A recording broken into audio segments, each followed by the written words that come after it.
Welcome to this NASHiCS webinar. It's been a little while since our last webinar. We had our summer seminar, which was highly successful, thoroughly enjoyable, very informative. So today's session is going to be presented by Eric Collins, who is the owner, managing director of Jackloc, and obviously the presentation's name is Could Fresh Air End in Tragedy? Eric specialises, or Jackloc specialises in window safety and reducing the risk of falls from height from windows for all ages. And absolutely, it's felt that this is very appropriate within our industry, as I'm sure you're aware, following fatalities as a result of unrestricted windows. I won't go too much into that. Very quickly, just to give you an overview, the presentation should last approximately 40 to 45 minutes. There will be opportunity at the end to ask questions. And obviously, if you've got any questions during the presentation, please feel free to put those into the Q&A or the chat. And obviously, we will pick those up at the end of the presentation as long as we've got time. If we haven't got time, then I will pose those questions to Eric after the presentation, and we will add a Q&A crib sheet so that people can refer back to it via the website within the members area. Of course, if you've got any questions for clarity whilst the presentation is happening, please feel free to raise your hand using the reactions at the bottom of your screen, and we will quite happily stop the presentation to answer that question. As I say, this is recorded, and a copy of the presentation and the recording and potentially any question and answer Q&A, the Q&A crib sheet will be available on the website within the members area. I will now hand over to Eric, who will take you through his presentation. Thank you, Eric. Thank you very much, Brett, and good morning, everybody.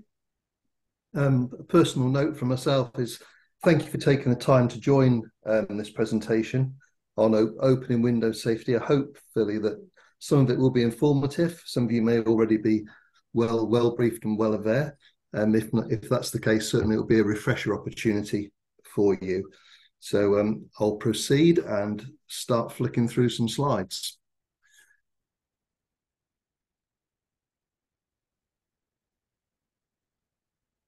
Won't jump too many. Okay, so let me introduce myself. As Brett says, Eric Collins, Managing Director of Jackloc. I've actually owned the company for 4 years now. We are members of NASHiCS. Jackloc itself has been around as a business for 20 years now. We're pretty much seen, and this isn't my words, this is people that anybody I've spoken to, with a market-leading business for opening window safety products and security products. This is all we do. We specialise in this, so our knowledge and experience is quite vast. We've seen a vast number of scenarios. Unfortunately, here are some very, very horrific, dreadful stories of people suffering fatalities falling from windows. And Jackloc's mission, and certainly my own passion, is to reduce these avoidable accidents of people going out of windows, either deliberately or accidentally. The presentation will raise awareness of risks of opening windows. And if any of you have got any specific expectations of this presentation, if you want to drop that in the chat, I'll try and pick that up at the end. So I'll carry on. So as I see this, the objectives of today, there's 4 listed there on the screen. Very much the role of window safety in the healthcare environment, which I would assume is quite applicable to at least the majority of the people on this webinar. I'll cover methods to help prevent these type of accidents. I'll share what I understand as good practice in relation to opening window safety. And I'll certainly talk about the healthcare building note number 00-10 part D, which applies to healthcare building settings, where it's a guidance note, which I know the CQC follow very closely.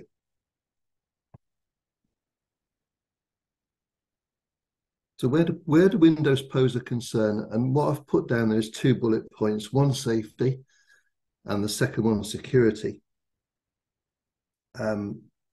Certainly in respect to security, there is the risk of intrusion, and there is a risk of residents in care buildings potentially leaving the building.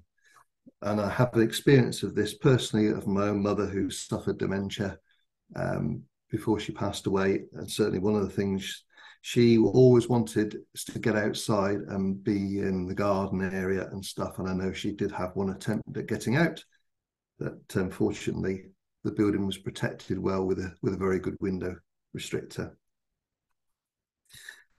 You guys are also probably more than aware since COVID of the need for natural airflow to avoid COVID or other similar viruses. I know the WHO guidance has been very specific about air conditioning units recirculating infected air. So having fresh air and open windows can eliminate those pockets where ventilation isn't adequate enough. But in turn, the flip side of that is obviously it's creating a risk with having a window open. In terms of general safety risks, they fall into three categories for me. One is accidental. Two is people with a confused mental state, which may be temporary or may be permanent. And then sadly, the deliberate action where somebody's intent on escaping or even worse, trying to take their own life.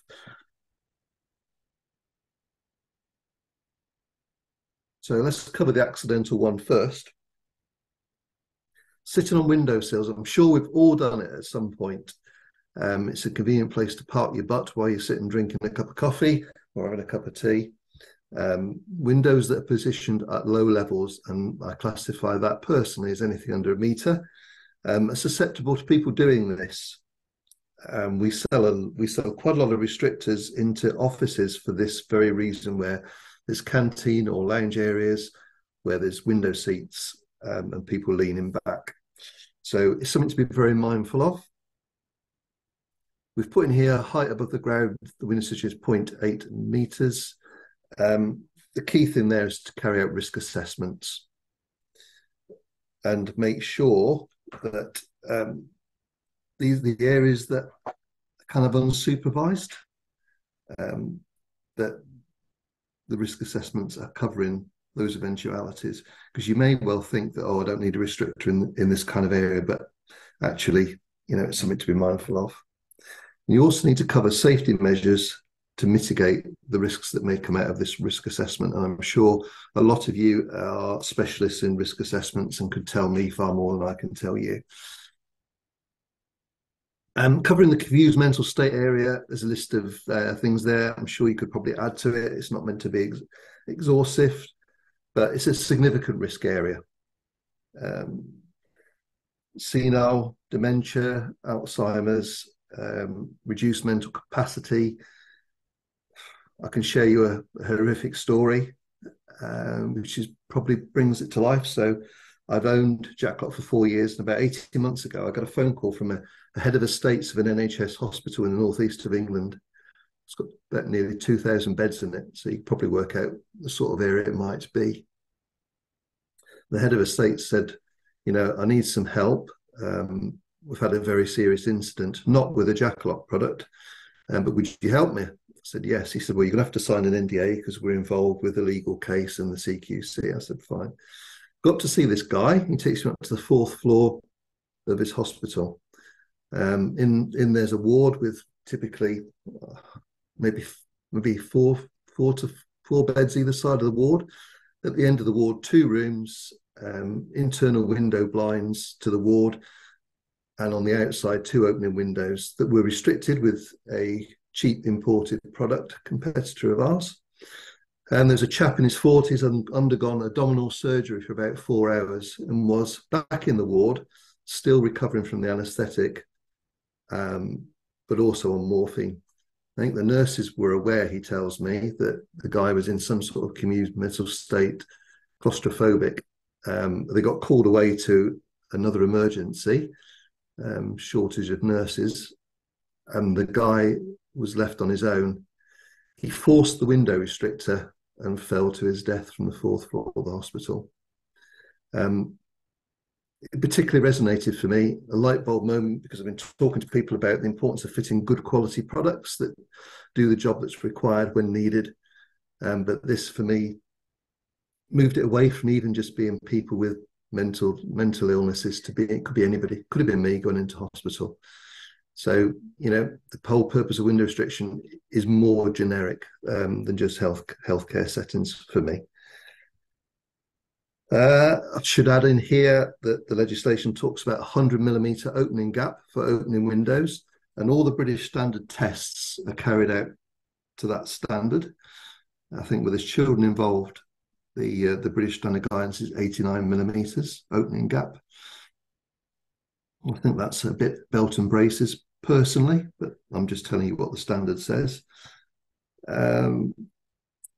The important thing as well is when people have fitted restrictors is to ensure that they are adequate to do the job and the fixings are adequate to do the job. Also, that there's a thorough maintenance plan in place, and even goes to far as to say some in situ force testing on older restrictors to make sure they still meet the standard static load test on the window. Deliberate self-harm or suicide. You'll probably know a residents with a history of any of those type of activities. Again, risk assessment for each individual and the environment they're in, and keeping that updated and maintained is of criticality. Should you get a visit from HSE or CQC. Moving on to security. Ground floor windows. Somewhere which is typically ignored because people think, oh, nobody's going to fall out of a ground floor window. That's actually not true. I know of a couple of smaller independent care homes where some people have fallen from a ground floor window. One person suffered a brain bleed, one suffered a broken shoulder. So safety from ground floor windows is as important. It doesn't take much. However, the risk of security and intrusion and unsupervised residents leaving the building is probably more on the likelihood scale than a risk assessment. And again, this has become more prevalent with people using open windows to create flow of ventilation, natural ventilation. These risks have become more to the fore. So we asked typically what are the solutions that can be put in place. We've looked at various scenarios where windows pose a safety risk in what I've been through so before, and hopefully now I'm going to talk to you and share some ideas about typical solutions. So what can you do? Glass, the obvious things there, ensure you fit an approved strength glazing or safety glass. Restrict the windows to an opening gap of 100mm, and obviously carry out regular window risk assessments, and continue to monitor the stability of the restrictor. Are the fixings still secure? Is the cable coming loose? Has wear and tear caught up with it? Has somebody been trying to fiddle with the cable, try to cut it, try to use a sharp tool to try and weaken it? Lots of things to consider. The Department of Health healthcare building note. Let's just talk a little bit about that for a minute.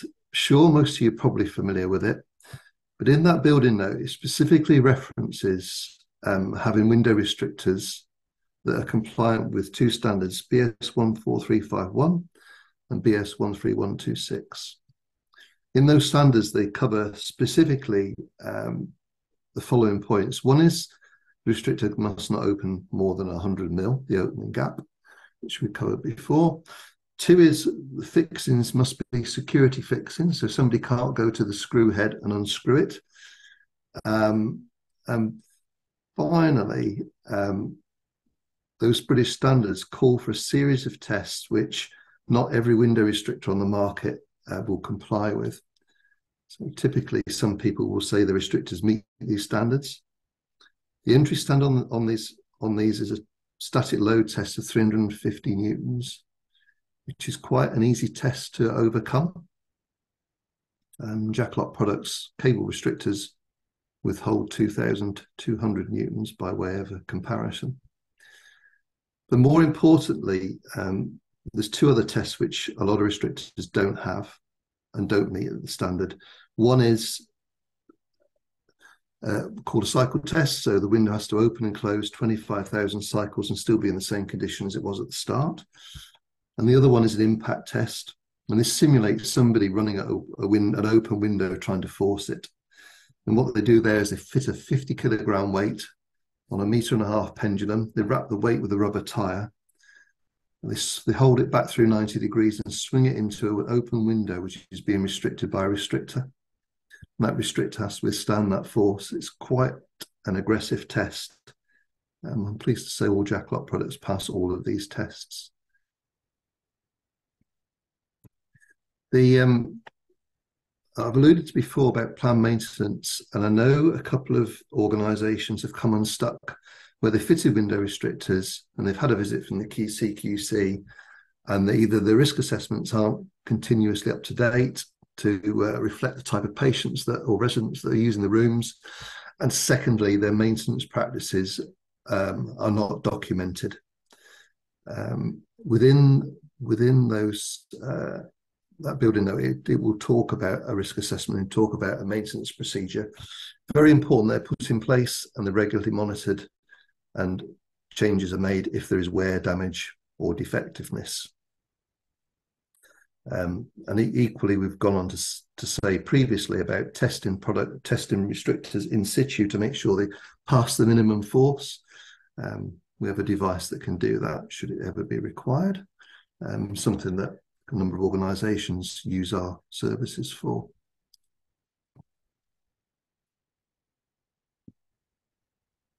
I think from my point of view, it would be amiss not to talk about Jackloc and how we work with those standards. So I'll just reiterate under that healthcare building note 0010 Part D, all our products meet every element of those standards. So we've got products that have been independently tested by a UCAS registered test house to not exceed 100 mil opening, can only be disengaged using a special tool or key. In our case, you actually have to drill the fixing heads off before you can release them.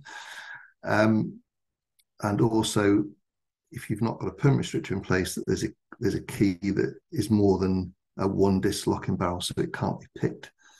And products that comply with British standard test requirements. So all of our products do that. The Jackloc difference.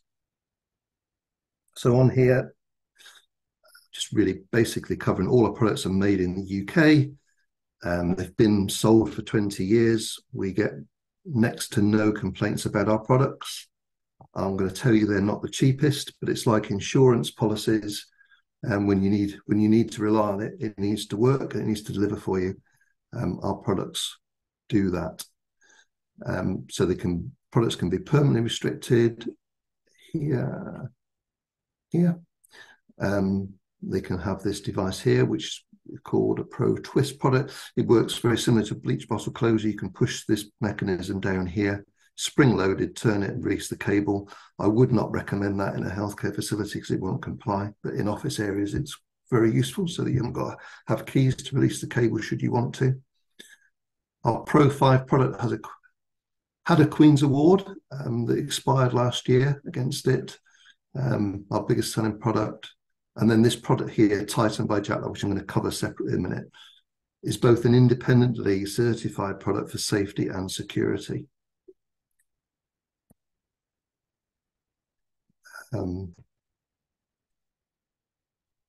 All our products at Jackloc, independently tested, I've covered that before. We do offer site surveys, we do offer risk assessment support. If it's done virtually, I don't charge for my time doing that. If you need Jackloc to come to site, there is a cost for time and travel. And we do produce a formal report. But if somebody just wants a quick bit of advice, a WhatsApp video or something, looking at some windows, we're happy to do that and we're happy to join in on your risk assessment to do that. I've put a picture up here of our monitoring device, so to do in situ testing, which we use, and that's available should you require it as part of your ongoing risk assessment.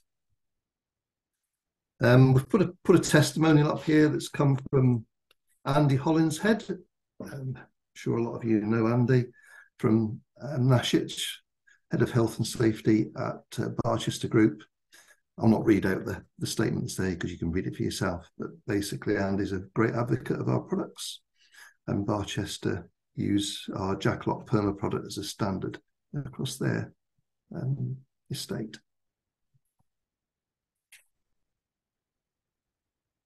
Roundup first and foremost.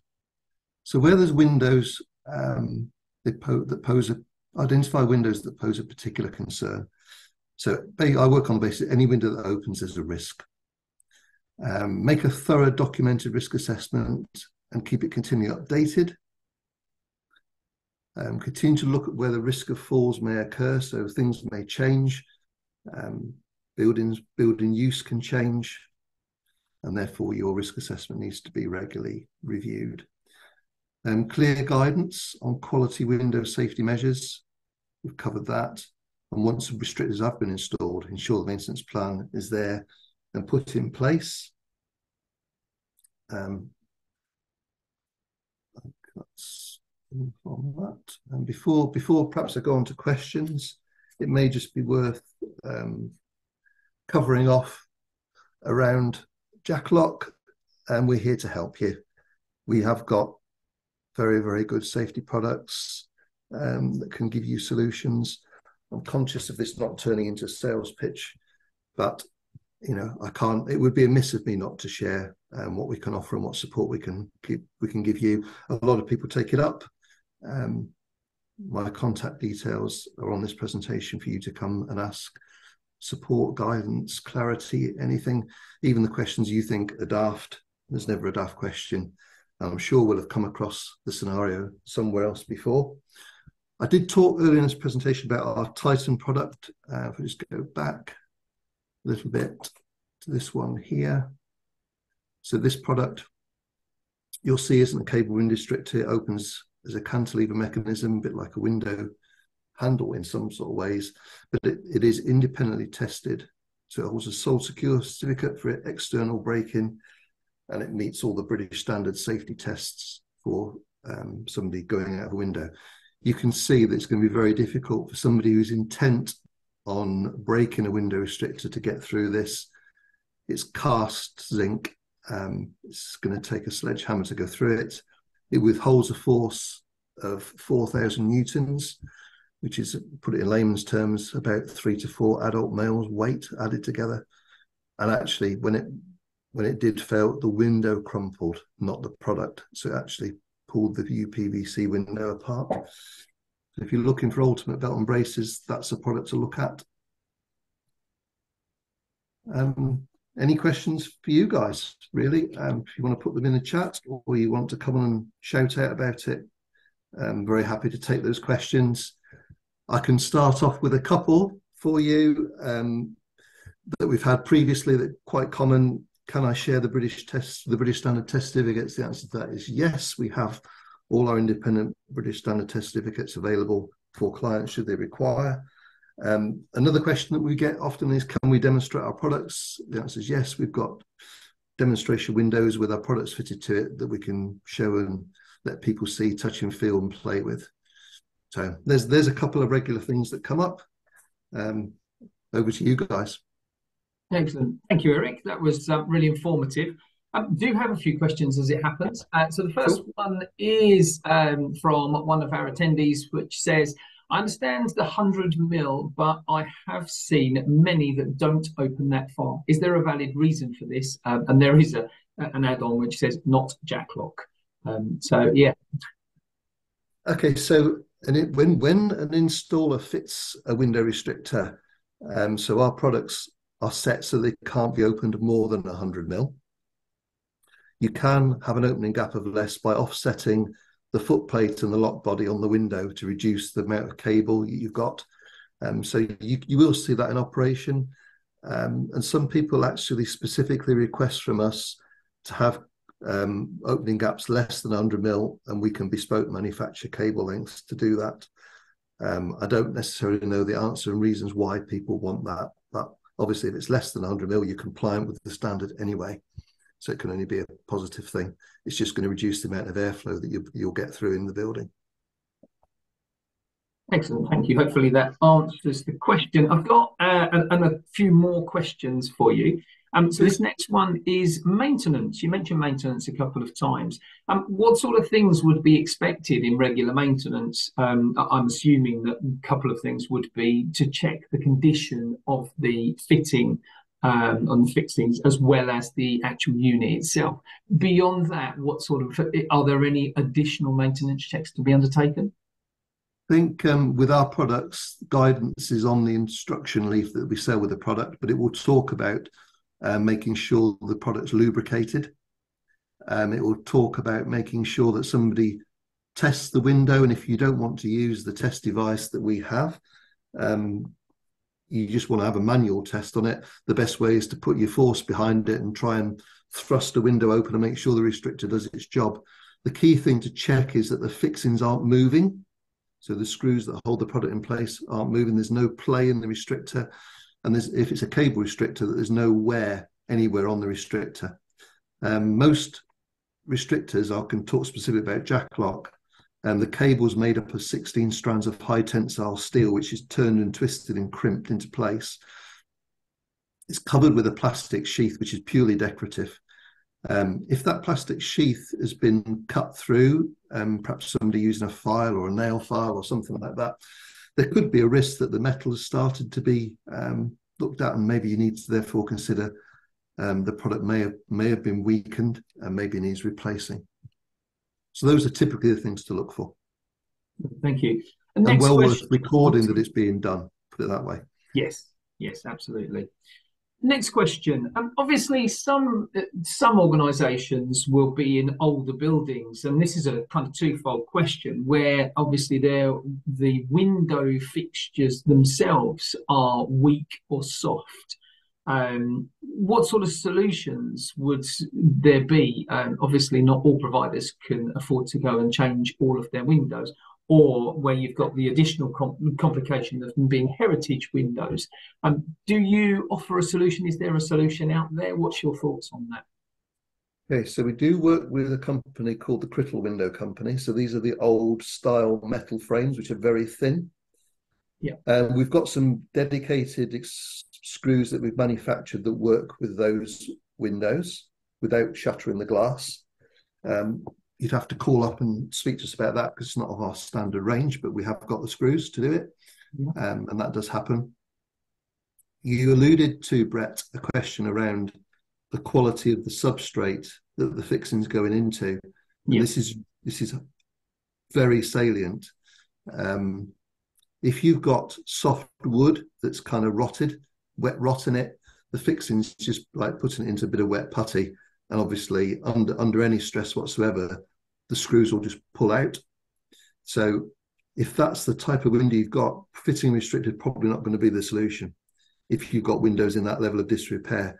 And they probably should be locked off until at a point where finances allow the window to be replaced. When I say locked off, I mean locked off, closed, so the window can't be opened. And what I would encourage is that people have buildings like that, build up some capital so that they can replace those windows and then fit a decent quality restrictor to it. That would be good practice. Thank you. Next question. This is from another attendee that basically they have a range of properties, both CQC and Ofsted, and they quite often get feedback from Ofsted about window restrictors being quite institutional.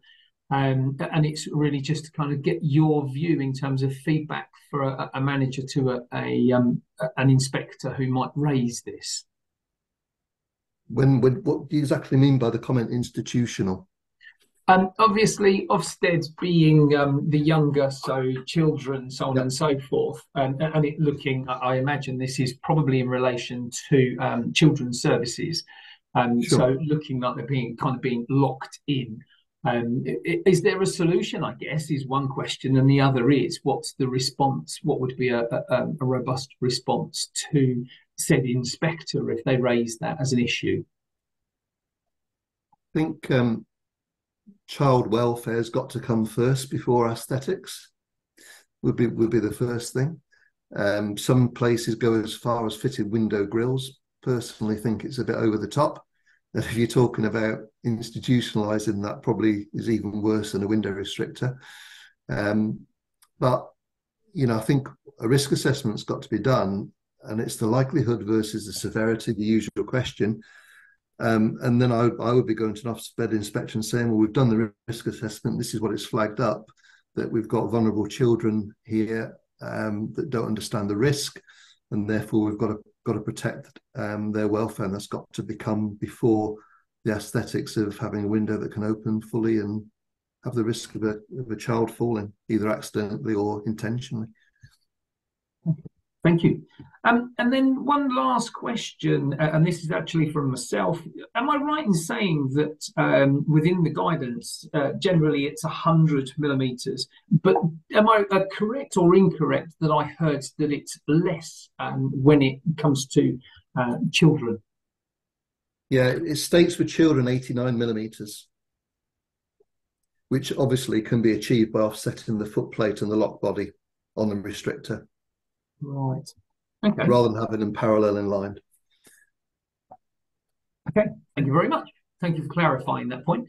No Basically, thank you for your presentation. Very informative. There are no more questions unless anybody wishes to jump in now and ask a question. I found it particularly informative. There are a couple of bits that I wasn't aware of. And certainly it's clarified a couple of points that I wasn't 100% sure of. And I'm sure others will equally be appreciative of that. Eric, could I just ask you to, because I know the next slide is your contact details. So obviously, if any of our participants would like to contact you after this session, then they're welcome to. So I don't know if you wanted to flick onto your last slide, because at the moment it's on the question slide. That's the one. Yeah. Thank you. So yeah, feel free to contact me. Email's fine. That's our office number that's on there. If you want to write down my cell phone number, I'm happy to provide that now. So I'll give it. Now you've had a chance to pick up a pen. It's 07831 483 126. I'll repeat it, 07831 483 126. It's probably the easiest way of getting hold of me. I'm not always at the office. I'm regularly with clients. So give me a call. If I can't answer it, drop me a message and I will certainly return the call as soon as possible.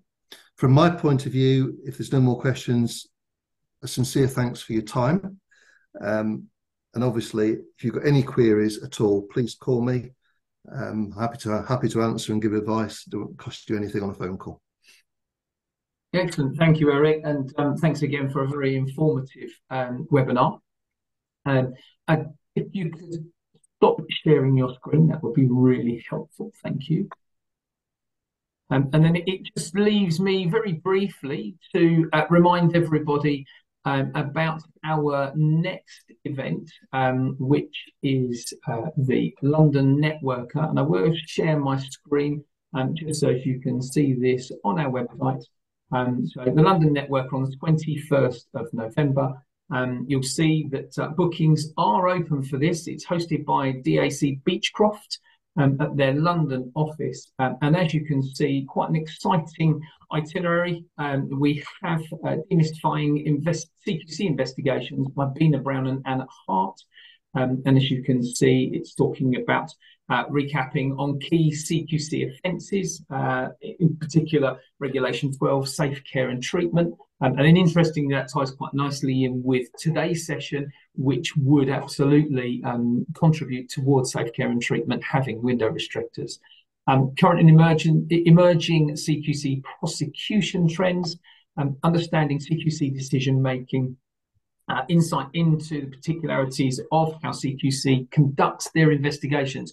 And anybody who's not aware, so Bina Brown was within the prosecution department of CQC. So this is a kind of insider view into what actually happens. And top tips: if the CQC commences a criminal investigation into your organisation, lunch will be provided on the day. It will be a buffet lunch. And then in the afternoon, we're looking at investigation and enforcement case studies with some practical tips and lessons from real life examples. And this particular session always goes down really well. And then we've got managing contractors and shared risks. So this is really about, unfortunately, we do have some people that forget that contractors are just as important as our own employees. And it's really just highlighting some of the risks around that and what we can do to manage that situation. And then we'll have some coffee, and we will then talk about patient safety incident response framework, which I'm sure many of you are aware directly affects the NHS at present. However, it is quite well known, and there is genuine belief that this will eventually fall in the laps of social care providers, health and social care providers, and therefore it's an insight on how that might affect the sector. As I say, if you just visit NASHiCS.org events, and you'll see that there, so you will be able